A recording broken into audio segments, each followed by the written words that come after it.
मैं ये कहता हूँ कि आज आप देख लीजिए कि क्या ये जो क्षेत्रीय दल हैं कोई स्टैंड लिया बीपीएससी के छात्रों के साथ, कोई आया? और हमारे लोग जनजातीय लोग रहते हैं तो उनकी समस्याएं ये हैं कि उन तक शिक्षा नहीं पहुंचा है, उन तक मेडिकल सेवा नहीं पहुंची है सुचारू रूप से, वहाँ रोजगार की व्यवस्था नहीं है। अभी भी वो बेचारे महुआ चुन के अपने जीविका चलाते हैं। जनता के हित में कोई काम नहीं कर रहे हैं। बिहार से बीजेपी को बाहर करो, आरजेडी को बाहर करो, जदयू को बाहर करो, जितने लोकल हैं सब के सब स्वार्थी हैं और उनके नेता मंत्री भी स्वार्थी हैं। अभी तो मैंने देखा एक जदयू के विधायक थे ना, अभी होली में एक ऐसा भद्दा गाना स्टेज पे गाया कि उसको समझ में नहीं है कि मैं क्या कह रहा हूँ, और महिलाओं का अपमान एक तरह से किया उन्होंने। नीतीश कुमार जी विधानसभा में महिलाओं को अपमानित कर देते हैं। भैया ये बीजेपी और जदयू ये और जो क्षेत्रीय दल हैं, इनके नेताओं का मानसिक स्थिति ना पहले ठीक था ना आज ठीक है। बस जनता मजबूर थी कि हम दें तो दें किसको, लेकिन नए विकल्प देखा जा रहा था। तो जन स्वराज जो है इसकी विचारधारा से पूरा तो बिहार प्रभावित है। जन स्वराज प्रशांत किशोर भी तो बीजेपी के भी टीम है, क्योंकि बीजेपी का प्रचार कर रहे थे, तो क्या ये बीजेपी भी इनके साथ खड़ा दिखेगी? देखिए प्रशांत किशोर जी एक प्रोफेशनल व्यक्ति हैं और जब वो चुनावी रणनीतिकार थे, चुनावी रणनीतिकार अभी भी हैं, उनको राजनीति का चाणक्य कहा जाता है, तो उन्होंने लगभग हर दल के लिए, जैसे बंगाल में, हर जगह में, मतलब पूरे भारत में करीब 10 राज्यों के मुख्यमंत्री बनाए उन्होंने। तो चुनावी रणनीति किसी के साथ अपना प्रोफेशनल काम कर सकते हैं। भाजपा के साथ भी किया, आम आदमी को सरकार बनाया, पंजाब में आप देखिए, दिल्ली में देखिए, और बिहार में नीतीश कुमार की भी सरकार बनाई है उन्होंने। तो भाजपा की सरकार बनाई उन्होंने, मोदी जी को प्रधानमंत्री उन्होंने ही बनाया कहीं ना कहीं। लेकिन सर एक सवाल आपसे है, लेकिन उनको भाजपा की बी टीम कहना ये गलत है, क्योंकि अब प्रशांत किशोर जी जब राजनीति में कदम रखा है तो ये जो है विपक्षियों को गले उतर नहीं रहा है कि अब हमारी खटिया खड़ी कर दी है प्रशांत किशोर ने, तो उनको बी टीम कहना चालू कर दिया। सर एक सवाल है आपसे, क्योंकि प्रशांत किशोर कुछ ही अभी दिन हो रहा है जिसमें बीजेपी के कुछ लोग पूछे थे, बीजेपी के विरोध में बोले थे, कहीं ना कहीं प्रशांत किशोर इनडायरेक्ट बीजेपी को सपोर्ट कर रहे हैं, क्योंकि वहाँ पे कैंडिडेट ने बीजेपी के विरोध में बोले थे तो वो उस बात को इग्नोर कर दिए थे, तो इनडायरेक्ट तो सपोर्ट ही कर रहे हैं। मैंने उस बयान को नहीं सुना है कि क्या बोला था और उन्होंने क्या इग्नोर किया। हो सकता है कि उनको लगा हो कि कुछ ऐसी बातें हैं तो उन्होंने अपना बयान दिया होगा, बट मुझे नहीं पता। आप बता सकते हैं कि क्या बोला होगा उन्होंने? बीपीएससी अभ्यर्थी को लेके बोले थे कि जो प्रशांत किशोर जिस तरीके से यहाँ पर बीपीएससी अभ्यर्थियों पर लाठीचार्ज हुआ था, तो उसे बोला कि इसमें बीजेपी भी शामिल है, तो बीजेपी को इनडायरेक्ट करते हुए सपोर्ट करते हुए नजर आए थे। नहीं, देखिए अभी जो जनवरी में हमारे नेता जो प्रदर्शन कर रहे थे, युवाओं के साथ यहाँ बैठे थे शांतिपूर्ण तरीके से, तो ये चीज़ें बीजेपी को भी नागवार गुजर रही थी, आरजेडी को भी बेकार लग रहा था कि वो बैठ गए हैं जा कर के, वो बच्चों के साथ खड़े हैं, तो भाई शिक्षा के साथ तो खड़े हैं। जदयू को तो और भी ख़राब लग रहा था कि कैसे इनको यहाँ से बाहर किया जाए। मैं ये कहता हूँ कि आज आप देख लीजिए कि क्या ये जो क्षेत्रीय दल हैं कोई स्टैंड लिया बीपीएससी के छात्रों के साथ, कोई आया तो आप बताइए, आप चैनल पे देखी होंगी, या किसी ने आकर के उनके साथ बैठा। जब हमारे नेता रात भर यहाँ बैठ के ठंडी कपकपाती हुई ठंडी में बच्चों के साथ, स्टूडेंट के साथ उनके हक अधिकार की लड़ाई लड़ रहे थे, अदर दल के जो बड़े नेता अपने को कहलाते हैं कि मैं तो गए थे। कौन? राहुल गांधी को पता चला, वो तो भैया देखो हवाई लीडर हैं, दिल्ली से फ्लाइट पकड़ेंगे, आ जाएंगे और जा करके थोड़ा देर के लिए बैठ जाएंगे, तो उनको हवाई नेता मानता हूं मैं बिहार के नेताओं को की बात कर रहा हूं कि जो बिहार के नेता अपने को कहते हैं कि मैं युवाओं के साथ हूं, बिहार के लोगों के साथ हूं, वो अपने घरों में आग सेक रहे थे, कंबल में ओढ़ के सो रहे थे, और प्रशांत किशोर जी इसी गांधी मैदान में गांधी मूर्ति के सामने युवाओं के साथ ही सोते थे और वहीं पर रहते थे, ठीक है ना, उनकी लड़ाई लड़ने का काम किया। तो ये प्रशांत जी की सोच है ताकि बिहार को बदलें हम।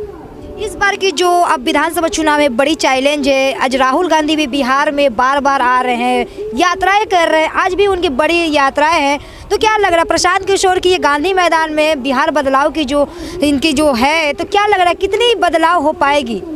देखिए, आप देख रही हैं, आपके चैनल को मैं बताना चाहूँगा कि पूरा गांधी मैदान भर चुका है, 5 लाख कुर्सियाँ लग चुकी हैं, तो ये पहले कभी ऐसा नहीं हुआ था। आज आप देखेंगे कि ना पहले कभी हुआ था ना होने वाला है। ये जनसुराजी कर सकता है। इसके पीछे कारण है, ये जितनी भीड़ दिख रही है आपको, कोई पैसे पे खरीद के भीड़ लाई नहीं गई है।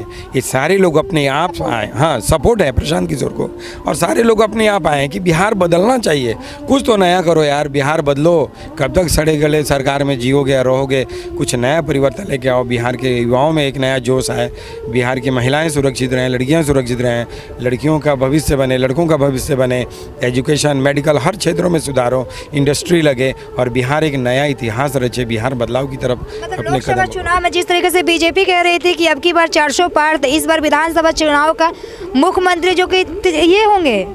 देखो बिहार में तो मैं ये कह सकता हूँ ना कि बीजेपी और कांग्रेस है ना, इन सब का खटिया बिस्तर गोल है, खटिया खड़ा है, बिस्तर गोल है। और लोकल जो पार्टियां हैं क्षेत्रीय, जैसे आपका जेडीयू हो गया, आरजेडी हो गया, सबका लगभग जनता समझ चुकी है कि इनका फंडा क्या है, इनका काम क्या है। तो इस बार इनकी नैया जो है वो डगमगा रही है। हो सकता है कहीं जनसुराज सत्ता में ना आ जाए, मैं आपको बता रहा हूँ, ये हो सकता है। हाँ, लोगों को डर सता रहा है और मुझे लग रहा है कि जनसुराज सत्ता में आने की तरफ अपना कदम बढ़ा चुकी है। तेजस्वी यादव 2500 माई बहन योजना दे रहे हैं, 1500 पेंशन दे रहे हैं, यूनिट दे रहे हैं। देखिए आपके पास जब पैसा नहीं है, हाँ बजट है नहीं उतना, और मैं कह दूंगा कि मेरे पास अगर 500 रुपया है और मैं कह दूं कि मैं आपको 1000 रुपया दे रहा हूँ, संभव है? जेब से तो 500 रुपया ही ना निकलेगा मेरे जेब से, जो 500 रुपया मेरे जेब में है। और आप, हाँ एकदम सीधा सा सवाल है, 2500 रुपया प्रति माह अगर आप देंगे तो बिहार में महिलाओं की संख्या कितनी है, कैलकुलेशन कीजिए, है ना। तो उस संख्या तो 9 करोड़ से ऊपर है ना, बिहार की जनसंख्या 13 करोड़ के आसपास पहुंच गई है बिहार की जनसंख्या।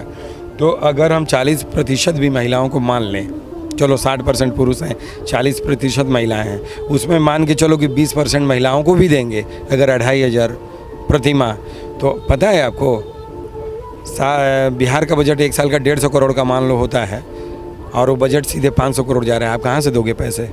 तो ये बेवकूफ़ बनाने का वो है। आप कैलकुलेशन कर सकते हो महिलाओं की गिनती निकाल करके कि 2500 प्रति महिला अगर वो देंगे तो बिहार के बजट से ज़्यादा है या कम है। अगर बिहार के अब सारा बजट महिलाओं को ही आप दे दोगे तो पूरा बिहार कैसे चलाओगे? तो ये बेवकूफ़ बनाने का एक नया सी गुफा है, तरीका है कि लोगों को बेवकूफ़ बना लो। महिलाएं ऐसे भी मूर्ख बन जाती हैं अक्सर, लेकिन इस बार महिलाएं बेवकूफ़ बनने वाली नहीं हैं। सर, आपको अगर जनसुराज से टिकट मिल रही है तो आप अपने क्षेत्र में कितनी बदलाव के, कितने वादे, मतलब क्या कितनी समर्थक मिल रहा है आपको? देखिए अभी तो जनसुराज का कैंडिडेट घोषित करने का एक तरीका अलग है। जैसे भाजपा, राजद, जेडीयू क्या करती हैं कांग्रेस कि एक फ्रेम में तैयार करके उम्मीदवार को लाके जनता को पटक देती हैं कि भाई आपको इसको ही वोट देना है ना। लेकिन जनसुराज क्या करेगी, प्रखंड लेवल पे, डिस्ट्रिक्ट लेवल पे मॉनिटरिंग कराएगी कि इसको जनता में ये कितना लोकप्रिय हैं, जनता इनसे कितनी प्रभावित है और जनता के लिए क्या करना चाहते हैं, क्या करेंगे। अगर जनता की पसंद है तो वहाँ मॉनिटरिंग होगा, उनको कुछ मार्क्स नंबर दिए जाएंगे, वो फिर आएगा सेंट्रल कमेटी को, सेंट्रल कमेटी देखेगी, मैच करेगी डाटा को कि डाटा जो है इनका मैच कर रहा है कि नहीं सपोर्ट की तरफ। इसके बाद अगर वो नंबर लाते हैं सही तरीके से, है ना, और अपना काम करते हैं, ठीक है, तब जनता की मांग पे, जनता की डिमांड पे प्रशांत जी उन सभी लोगों को देख के समझ के तब जा कर के कैंडिडेट घोषित करेंगे। तो ये एक नया तरीका है जनसुराज को, इसलिए कि अगर अच्छा व्यक्ति आएगा, देखिए सबसे बड़ा चीज़ क्या है कि सही सोच, सही लोग और सामूहिक प्रयास, यानी सही लोग होंगे तो सही सोचेंगे भी और सामूहिक प्रयास सारे लोग मिल के तब जाके जनसुराज का निर्माण है। आपकी मुद्दाएं क्या क्या है? देखिए हमारे क्षेत्र में जहाँ से मैं रहता हूँ और जहाँ से चुनाव को देख रहा हूँ, वहाँ पे वो मतलब क्या बोलेंगे, सुरक्षित सीट है, दलित SC ST सीट है। वहाँ पे बहुत ज़्यादा आदिवासी लोग रहते हैं और हमारे लोग जनजातीय लोग रहते हैं। तो उनकी समस्याएं ये हैं कि उन तक शिक्षा नहीं पहुंचा है, उन तक मेडिकल सेवा नहीं पहुंची है सुचारू रूप से, वहाँ रोजगार की व्यवस्था नहीं है। अभी भी वो बेचारे महुआ चुन के अपनी जीविका चलाते हैं, लकड़ी बेच के अपनी जीविका चलाते हैं। तो वैसे मतलब एकदम दबा हुआ जगह है। तो उस जगह में जो ज़रूरतें हैं, जैसे एजुकेशन लाना है, शिक्षा लाना, आपका मेडिकल लाना है, तो और साथ ही साथ सड़क का आवागमन सुविधाओं का व्यवस्थित करना है ताकि लोग मार्केट तक आ सकें, हैं, और लोगों को ज़्यादा से ज़्यादा उस क्षेत्र में जागरूक करके उनकी जो निजी